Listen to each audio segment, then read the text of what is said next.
invitation and for the organization of this conference of the Deleuze camp, which happened before.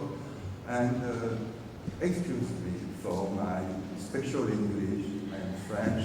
You must understand that perhaps you cannot understand everything. It's the reason why I have decided to write a lot of slides so that you can read something if sometimes my English doesn't appear so fluent. I would like to speak rather quickly about maps, pressings, and the internet. The idea is that first, perhaps the best way to evoke the thing should be to translate in French what are maps and what are pressings. I mean, what interests me is the relationship between la carte et le calque, as it is expressed in a Southern Plateau by Deleuze and Guattari. We have the impression when we read this book that the authors present the map against the tracing, and we do not know what is a tracing really. It could be a layer, it could be a copy. Un calque in French is a kind of transparent paper on which you put on another paper to copy a drawing which is in the paper under. And they also express a kind of analogy between tracing and realism, tracing and the tree, and so on. And what I consider very interesting in this book is how they can develop the idea of rhizome against the notion of essence.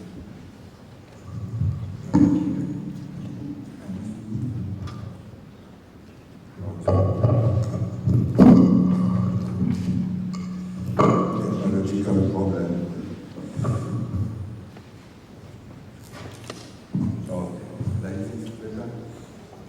I would say that for the students who are a bit shy towards Heidegger, who do not know how to read this great philosopher, they can begin with what is called in French la question de la technique, where you realize that perhaps you can further, without too many difficulties, the work of Heidegger when he speaks about technique.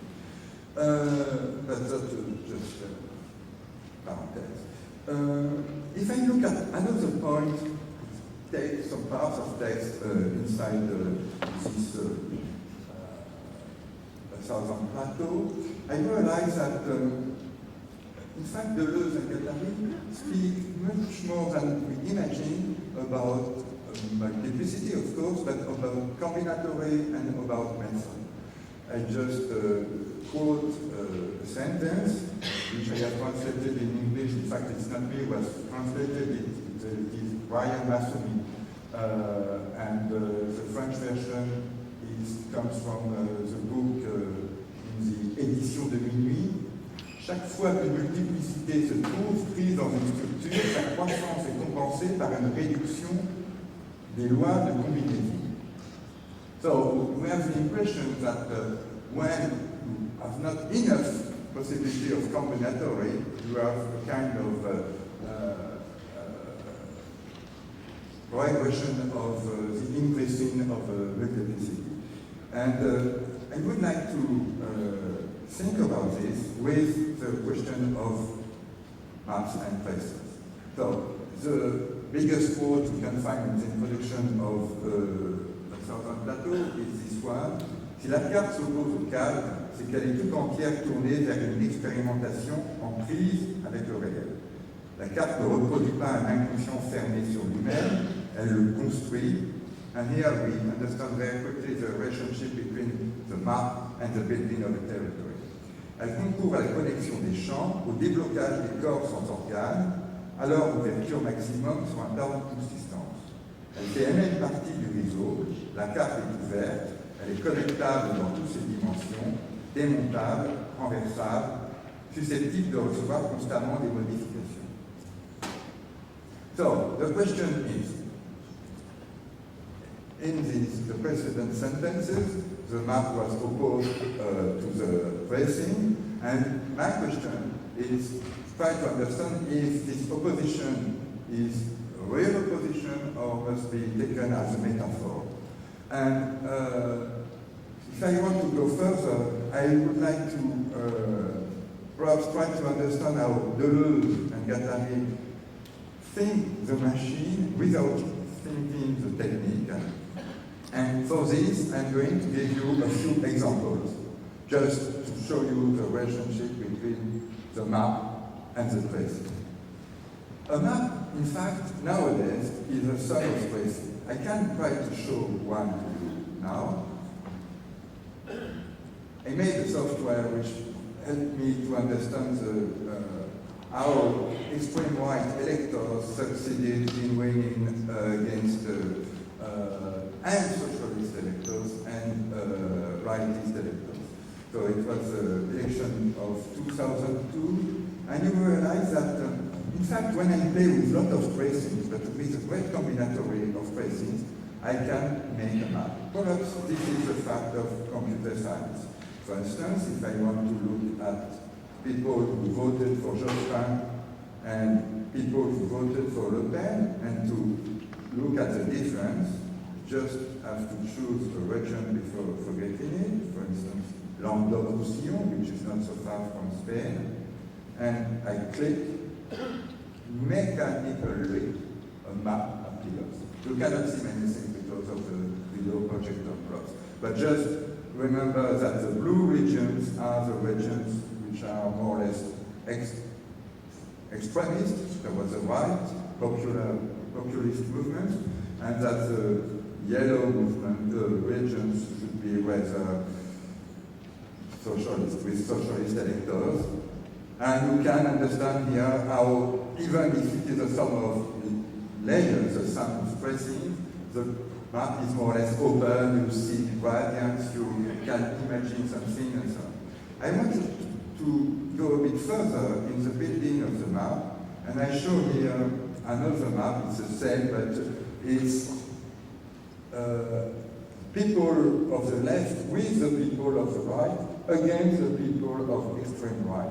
Because nobody has the idea to associate people of the left and of the right, of course, now, but thanks to the software, thanks to this sum of tracings, I could have the idea. It was a potential possibility, and you realize that it's more or less the same. You have many, many areas in blue where people of extreme right are the majority. I want to show you the layers. The sixth layer is rather funny because it's completely white. In fact, it's not completely white, it's a sum of text. It's a text which helps you to see the name of the comments when the mouse is on the comment. So, another layer, just the frame in sky blue. Another one,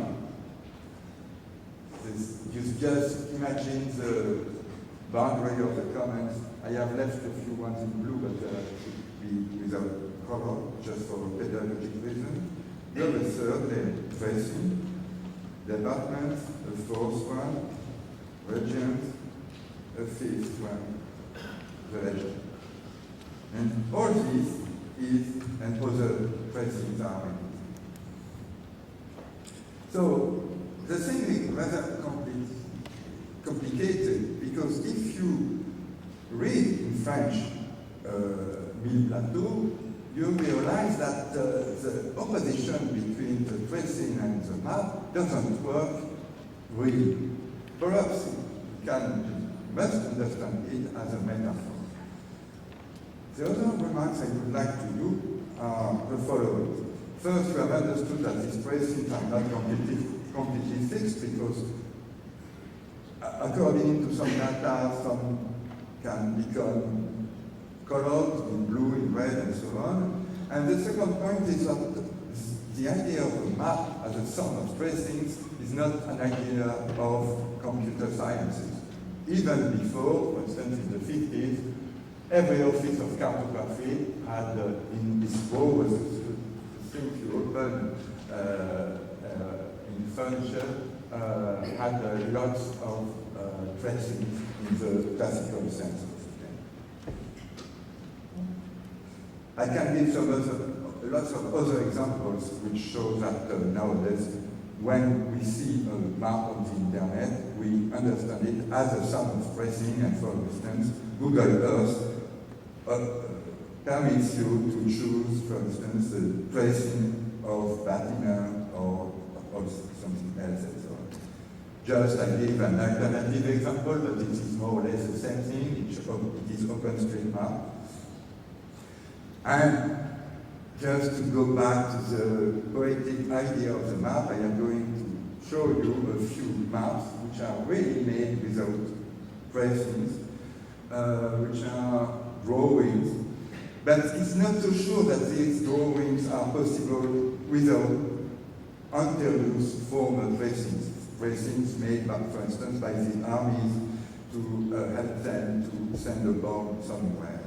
I mean, the description of the shape of the earth, of the boundaries of countries, and so on. So here you have, it's not a metaphor, a map explaining the two boundaries of Europe. It's a map from Philippe Ricasevich. And you see the first boundary of Europe here, you can imagine it. And you discover a second boundary of Europe made by watching systems, by policemen, armies, and so on, preventing people from the south to arrive to the first boundary.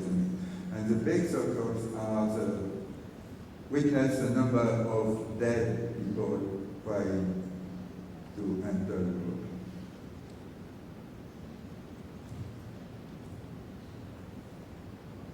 Another map which shows also the boundaries of the Western world, for instance, between USA and Mexico, and also in Europe and Australia, and so on. These maps are pure drawings. And this last map, which I particularly enjoy, and for me, this is a kind of actually openness of them. It proves the openness of the map. You can read the things, you can find the. I can give you this map if you need it. It's perhaps written in very small, but you see a kind of funny exchange between Africa and the rest of the world, where you have petrol, where you have diamonds, you have people, and so on and so on. And perhaps that is an example of an open map which helps us to go further the basic, but I consider that even the maps I have shown you before, which were made with computers, are of the same kind. And perhaps I have to adopt the point of view of a geographer to remember what is a map. A map is obviously open, but it is because of its status, perhaps. It is text and it is image. It belongs to graphical proof, and it develops imagination.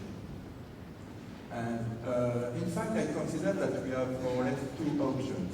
Or we consider maps as sum of tracings, we enter a closed world where everybody is reduced to a certain number of parameters. That happens with advertising, that happens with prism, and so on. And we can actually imagine that the idea of tracing in the broad sense of the term happens with computer sciences. But what I would like to develop is the fact that we cannot oppose the map against tracing, and we cannot oppose a kind of dangerous computer system against an openness of the world.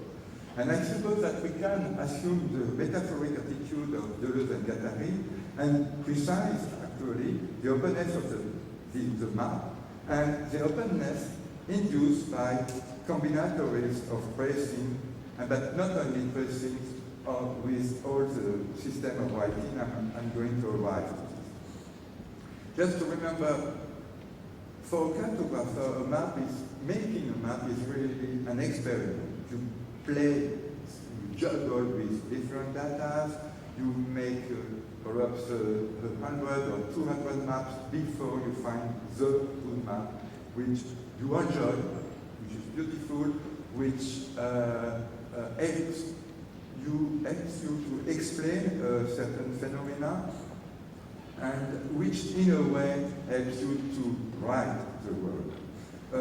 We can, don't suppose that I am too much optimistic. You have lots of cartographers and geographers who consider that there is a kind of ideology of a GIS, Geographic Information System. So I just want to show the kind of liberty, intellectual liberty we can have just by juggling with pieces of surfaces and of text. And I suppose that it is more or less the same thing with writing. I hope I have shown you how easy it is possible to write the world with cartography, but it's the same for writing, which I consider, after many other people, like for instance Jack Goody, as a technique with 3 or 4 basic components. The first one is media, the second is a system of signs. I gave some examples on the slides for you to understand better the system. The third one is intellectual activity, and the fourth one is social activity. I say 3 or 4 because at the time, perhaps before the internet, people made the confusion between media and the system of signs. Why not? But now it's no more the same.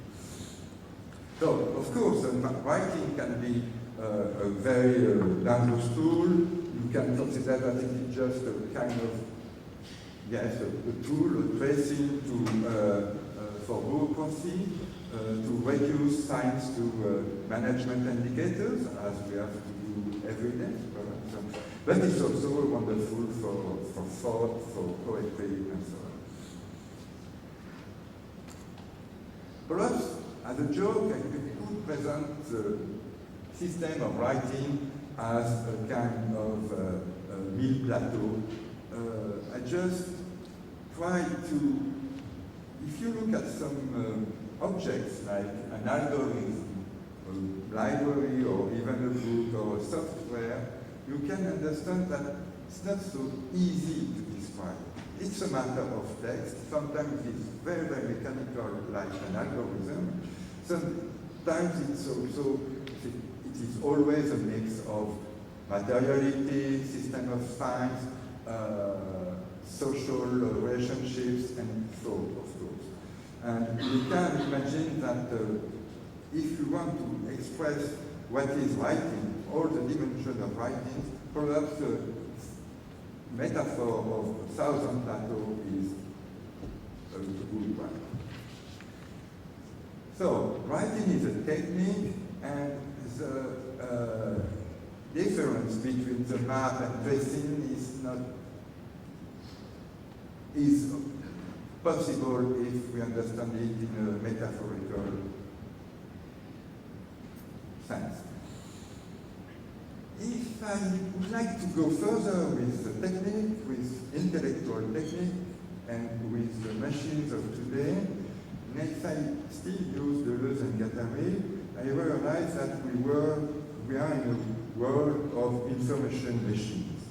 That these are machines which work mostly with writing. And because they work mostly with writing, they are perhaps not extrinsically definable. So, définissable de manière extrinsèque. It's a quote of the book. But in fact, you do not know if it is impossible to define them extrinsically, precisely because these are some complex machines, or because they are machines which are dealing with writing. My opinion is that it is because they are machines which are dealing with writing. Just the joke I could say is that when you see a computerist who tells you that he wants to create an ontology because he has the hope to define more or less extrinsically what he wants to do, just try to go as far as possible as this computerist, because he may have less ideas than he pretends. The thing I want to say about writing and writing machines of today, which are the computers, which are the routers, which are the networks, and so on, is that in fact this system of writing is not so new. Of course, it's new. The computer didn't have a computer 1 century before. But I would suggest that we do not really live a revolution, but just that the internet and the writing we have today act as a disclosure which help us to understand things which were more or less hidden before. For instance, writing as a technique and lots of tools of techniques which we practice without thinking about them when we are supposed to realize some bibliographies, to choose a certain typography, to organize a dissertation, when we teach the thought of others, but as tracing, as a repetition without introducing new ideas. And what I will say to give us some also kind of hope, perhaps, is that first, writing today with computers is exactly as before. No, it's more or less as before, but the danger would be to consider writing without looking at the connections or at the multiplicities that the tools of writing help us to do. Without looking at the multiplicities that can occur thanks to the basic tools of writing. Many people since the Deleuze camp know that I like LaTeX, which is a tool to write, which is very aesthetic and which is also very reflexive. But if I go back to my reasoning, and please excuse me, but I'm doing a bit. What I would like to say is that we get some opportunities of open thinking thanks to writing, but if we do not want, we can use writing as tracing in the sense of Deleuze and Guattari. And this helps me to go back to this slide and say that, for instance, when I look at people explaining me, or when I listen to people explaining me that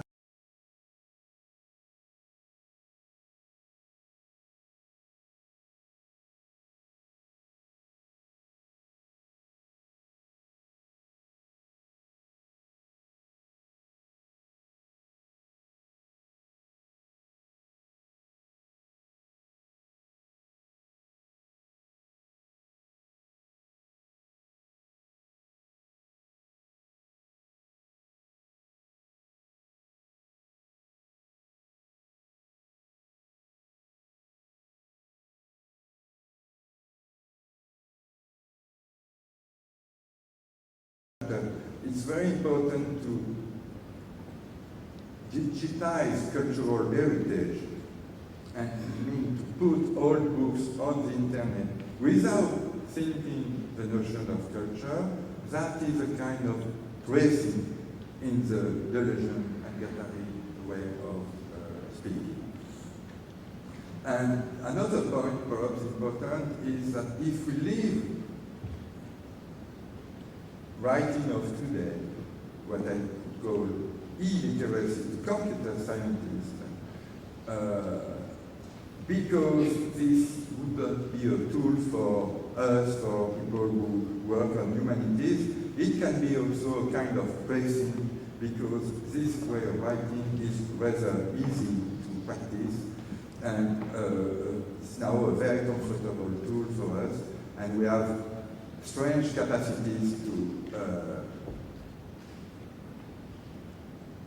write the world in the way we want, in a way.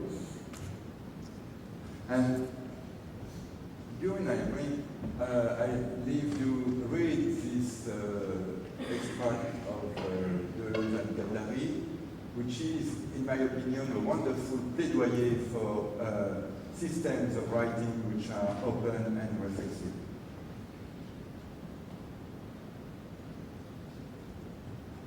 The important thing for me is that they say that the typographic and lexical creations are interesting if they are completely open, if we can discuss them, if we can use them in a reflexive way. I'm not going to develop examples, but I just would like to conclude with the internet, explaining that we combine unsigned text, we combine some critiques of the text, we combine some formulas, some tracing, and some maps, and the things we can do with computers and with internet are more or less, in terms of combinatory, the same that we did before. What I mean is that we were much more technicians of writing as scholars, even in the 19th century, than we imagined. And what is rather funny and pleasant is that writing and thinking today is actually more or less a technical know-how, but a technical know-how which can help us to understand, for instance, what is a text, why is a map some text today, what is an atom of text, for instance, punctuation has its importance, and what are the methods which are necessary to think. For instance, we can understand that the digital culture is exactly the same thing as former culture of writing, as David also explains it.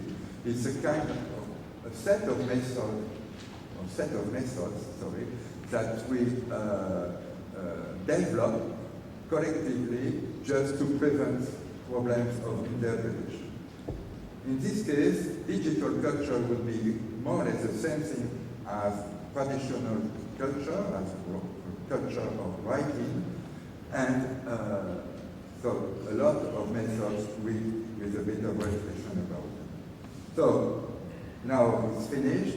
Just to say, to be perhaps quick, and I shall leave you read this text, we can have different options. For instance, the option of total surveillance, which can be the one of subjugation technique, assistance sociale de plus en plus fort aux machines techniques. We can also have the option of learning how to write today and profit of the reflexivity of the writing.